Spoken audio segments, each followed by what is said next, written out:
Selamat datang di channel Darah Biru Raja-Raja, sebuah channel yang membahas sejarah dan silsilah raja-raja di dunia. Pada video kali ini kita akan membahas tentang Y-DNA Adam, mutasi dan jalur migrasi kromosom keturunan Y-DNA Adam. Dalam kitab suci agama Semitik diyakini bahwa semua manusia berasal dari satu orang ayah yang bernama Adam dan satu orang ibu yang bernama Eve atau Eva atau Hawa. Dalam dunia yang sudah semakin modern, ada satu cabang ilmu pengetahuan yaitu DNA yang bisa digunakan melacak leluhur manusia sampai ke manusia awal atau manusia pertama. Manusia modern yang saat ini menguasai dunia adalah Homo sapiens yang telah berhasil survive dan mengalahkan manusia-manusia yang lain seperti Homo neanderthal, Homo denisovan, Homo erectus, Homo soloensis, Homo floresiensis, Homo wajakensis, Homo rudolfensis, Homo ergaster, Homo rhodesiensis, dan Homo habilis. Sesuai dengan hasil dari penelitian DNA, manusia pertama atau Homo sapiens pertama berasal dari Afrika bagian barat, tepatnya di daerah negara Kamerun. Di dalam ilmu DNA, kita mengenal Y-DNA Adam untuk merujuk Y-DNA dari manusia modern yang pertama kali hidup. Berdasarkan jam waktu molekuler, diperkirakan Y-DNA Adam berumur 270.000 sampai 338.000 tahun yang lalu. Manusia memiliki 22 pasang autosom, satu pasang kromosom seks, dan juga kromosom di dalam mitokondria. Sekitar 3,3 pasang informasi dalam kromosom menentukan sifat seseorang. Jika Anda memiliki Y pada kromosom seks Anda adalah laki-laki. Mutasi yang terjadi sekali pada laki-laki secara terus-menerus diturunkan kepada keturunannya, dan mutasi berulang juga diwariskan secara kumulatif. Dengan membandingkan dan menelusuri polimorfisme mutasi pada kromosom Y, garis keturunan dan garis paternal dapat ditelusuri. Sebagai hasil dari penelusuran kromosom Y, ada nenek moyang yang sama dari pihak ayah untuk semua manusia yang hidup saat ini. Nenek moyang terakhir dari pihak ayah dengan kromosom Y disebut kromosom Y Adam. Penelitian telah menunjukkan bahwa kromosom Y Adam hidup di Afrika 250.000 tahun yang lalu. DNA dalam mitokondria diwarisi hanya melalui garis ibu, dan nenek moyang terakhir ibu dengan pelacakan DNA mitokondria disebut Eve mitokondria atau Eva mitokondria atau Hawa mitokondria. Dengan menelusuri informasi genetik ini, jalur pergerakan manusia dapat dilacak. Rute migrasi manusia melalui DNA mitokondria diperkenalkan di video yang lain. Video ini menelusuri jalur migrasi keturunan kromosom Y Adam dan menunjukkan keberadaan kita saat ini. Pada manusia, setiap pasangan DNA diwarisi dari setiap orang tua. Salah satu pasangan disebut haplotype. Haplogrup adalah kelompok haplotype serupa yang berbagi mutasi. Kelompok haplogrup yang termasuk dalam kromosom Y Adam pertama kali dibagi menjadi kelompok A dan BT 150.000 tahun yang lalu. Dan kemudian dibagi lagi menjadi kelompok B dan CT 100.000 tahun yang lalu. Pencatatan penanggalan kejadian dilakukan sedini mungkin. CT dibagi lagi menjadi grup D, E, dan grup CF 100.000 tahun yang lalu. Grup DE dan CF membentuk grup D, E, C, dan F masing-masing 75.000 tahun yang lalu. Nenek moyang terdekat kita saat ini hidup di benua Afrika antara 100.000 dan 50.000 tahun yang lalu. Beberapa dari kelompok ini keluar dari Afrika untuk menemukan dunia baru. Grup C dan F, keturunan dari grup CF, adalah grup utama di luar Afrika. Bagian dari grup D1, keturunan dari D, juga meninggalkan Afrika dan pergi ke Eurasia yang belum dipetakan. Grup A, B, E, dan D2 tetap di Afrika. Jadi, kita dapat mengatakan bahwa grup CF adalah orang-orang dengan kromosom Y Adam yang hidup di benua Eurasia saat ini. Kapan mereka meninggalkan Afrika dan kemana mereka pergi, dan keturunan apa dan di mana? Mari kita bepergian bersama dengan mengikuti jejak mereka di peta.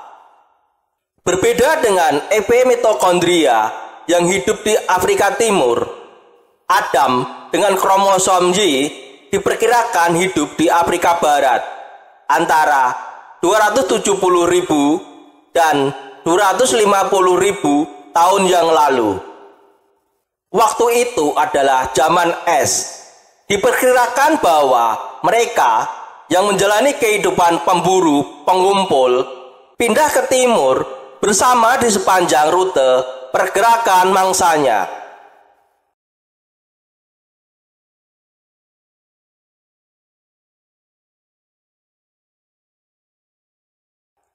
Selama zaman es, Eropa dan Amerika Utara memiliki lapisan es benua yang sangat besar. Ada juga lapisan es Himalaya, Asia Timur Laut, dan dekat semenanjung Kamchatka. Ketinggian maksimumnya mencapai 3.000 km. Lokasi es benua ditandai dengan warna putih di peta. Permukaan laut zaman es sekitar 120 meter lebih rendah dari sekarang. Model penampakan bumi yang diciptakan NASA saat lautan mengering ditampilkan di peta sebagai referensi. Sekitar Teluk Aden hampir menyatu dan Teluk Persia terhubung melalui darat. Jadi umat manusia bisa mengikuti rute ini ke Asia Selatan. Ada juga hubungan darat antara Jawa dan Kalimantan. Dan Papua Nugini dan Australia juga terhubung melalui darat. Taiwan di bagian barat semenanjung Korea semuanya terhubung melalui jalur darat. Juga Selat Bering adalah daratan saat ini. Itu semua daratan sampai 15.000 tahun yang lalu ketika gletser mulai mencair. Sekarang tenggelam di bawah laut, tetapi mungkin ada jejak ras manusia yang besar. Jadi, apakah kita akan melakukan perjalanan lagi? Haplogrup CF meninggalkan Afrika dan membentuk kelompok CF di suatu tempat di selatan Asia Barat. Haplogrup CF adalah grup yang juga dikenal sebagai CF P143. Penampilan paling awal diperkirakan 75.000 tahun yang lalu. Tempat asal pertama tidak diketahui, tetapi diperkirakan antara Afrika Timur, asal CT, nenek moyang langsung, dan Asia Selatan, asal keturunannya. Dilihat dari keberadaan dan persebaran kletnya, sebagian besar jantan dari Eurasia, Oseania, dan Amerika termasuk dalam haplogrup CF. Nenek moyang langsung adalah CT dan keturunan langsung adalah haplogrup C dan F. Haplogrup DE adalah saudara. Tidak ada CF haplogrup hidup yang ditemukan hingga saat ini. Layar yang Anda lihat sekarang menunjukkan lokasi di mana kelompok gen CF haplogrup ditemukan. Perkiraan waktu hidup menunjukkan usia paling awal. Huruf yang ditandai di dalam kotak adalah dugaan lokasi kemunculan pertama dan panah menunjukkan rute pergerakan. Huruf-huruf yang bergerak di sepanjang jalur migrasi yang mengikuti menunjukkan populasi mutan utama. Sebaran masing-masing kelompok haplo dan detail rute pergerakan akan diperkenalkan secara detail melalui video lainnya. Dalam video ini, saya harap Anda memahami aliran gerakan manusia secara keseluruhan. Sebagian dari kelompok CF melintasi Teluk Persia ke Asia Selatan dan sebagian lagi menuju Asia Barat.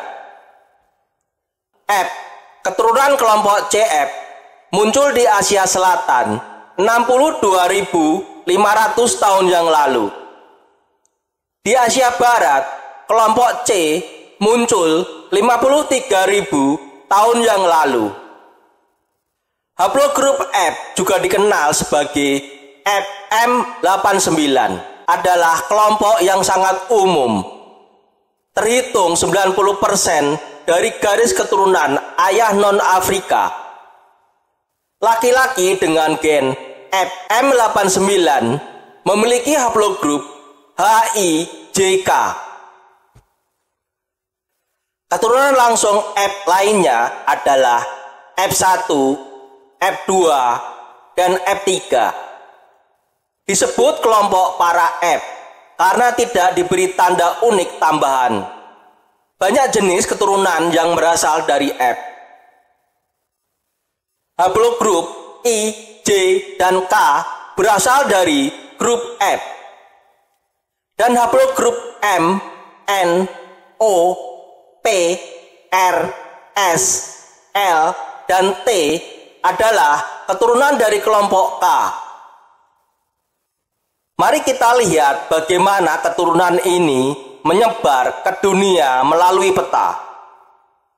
Grup C lahir 53.000 tahun yang lalu, melakukan perjalanan ke Eropa, Australia, dan Siberia. Selama waktu ini, beberapa keturunan grup K berangkat ke New Guinea. Kelompok O yang terjadi antara 36 dan 40.000 tahun yang lalu menyebar ke Asia Timur. Grup P maju ke Asia Tengah melalui gurun Taklamakan. Menurut sebuah studi dari Clark and Parter et al., maksimum glasial terakhir dimulai pada 33.000 tahun. Selama ini lapisan es adalah yang terbesar, meliputi Eropa Utara, Amerika Utara, dan Asia. Dan kekeringan parah, penggurunan, dan permukaan laut yang lebih rendah telah berdampak serius pada iklim planet ini.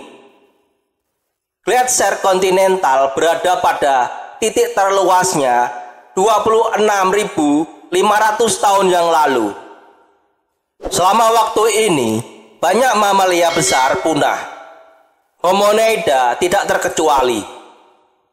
Neandertal dan Denisovan tidak dapat bertahan pada periode ini dan menghilang. Hanya beberapa sapien yang selamat. Menurut penelitian para sarjana, populasi saat ini hanya 10.000. Untungnya, pencairan dimulai secara bertahap di belahan bumi utara antara 19.000 dan 20.000 tahun yang lalu. Saat glaser mulai mencair, keturunan Ki dan nenek moyangnya berasal dari kelompok P menyebar ke Siberia dan Eropa Utara.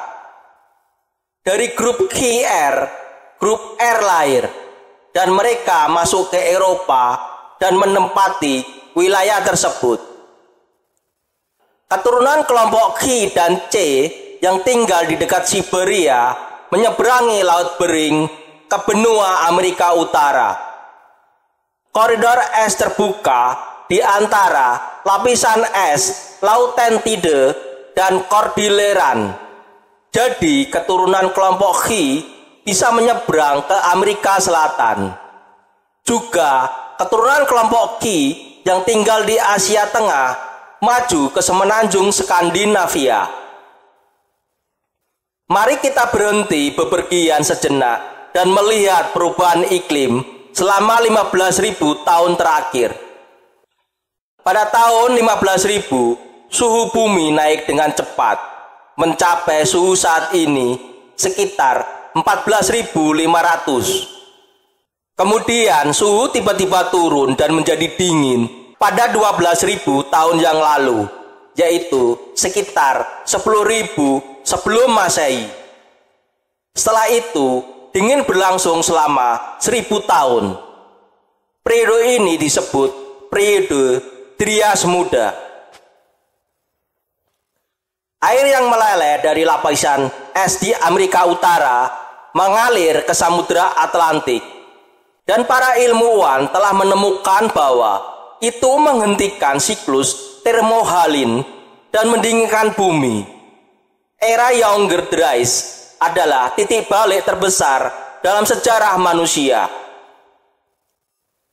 Zaman Neolitikum dimulai bertepatan dengan waktu ketika pemburu pengumpul pertama kali menetap dan mulai bertani. Saat itu adalah masa revolusi pertanian. Biji-bijian pertama dijinakkan, kambing dan domba mulai dijinakkan. Ini akan membawa perubahan besar dalam cara hidup umat manusia. Pemukiman manusia pertama berada di Levant. Ironisnya, masa ketika umat manusia pertama kali menetap dan revolusi pertanian berlangsung adalah masa cobaan terbesar bagi manusia. Produksi surplus dimulai ketika tanaman dibudidayakan dan ternak dipelihara. Mereka hidup berkelompok untuk menjaga dan melindungi mereka.